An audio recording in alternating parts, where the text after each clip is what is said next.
কতজন নবী রাসূল আল্লাহ তাআলা পাঠিয়েছেন? আল্লাহ তাআলা সুস্পষ্ট করে জানাননি কতজন, কিন্তু কোরআন আল কারিমে এই লক্ষাধিক নবী রাসূলের সবার কথা আল্লাহ তাআলা আমাদেরকে শোনাননি। আল্লাহ তাআলা মাত্র 25 জন রাসূলের কথা আমাদেরকে শুনিয়েছেন, বাকিদের কথা বলেন নাই। আল্লাহ তাআলা ভালো জানেন কতটুকু আমাদেরকে জানাতে হবে। যত রাসূল তিনি পাঠিয়েছেন সবার কথা যদি আল্লাহ কোরআনে বলতেন, তাহলে কোরআন কি মাত্র 611 পৃষ্ঠার একটা বই হতো?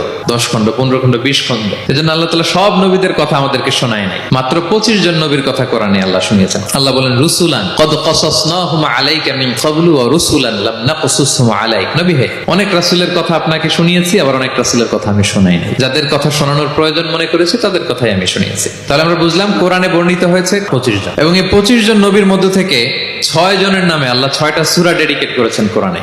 6টা সূরা উৎসর্গ করেছেন। সূরা ইউনুস, সূরা ইউসুফ, সূরা ইব্রাহিম, সূরা মুহাম্মদ, সূরা নূহ, সূরা হুদ। 6 নবীর নামে আল্লাহ তাআলা 6টা সূরা ডেডিকেট করেছেন। এবং এই যত নবী আল্লাহ তাআলা পাঠিয়েছেন সব নবীর উপর ঈমান আনা আবশ্যক। It's compulsory to believe in every messenger sent by Allah subhanahu wa ta'ala to validate our faith। আমাদের ঈমানটাকে প্রিজার্ভ করার জন্য সব নবীর উপর আমাদের ঈমান আনতে হবে।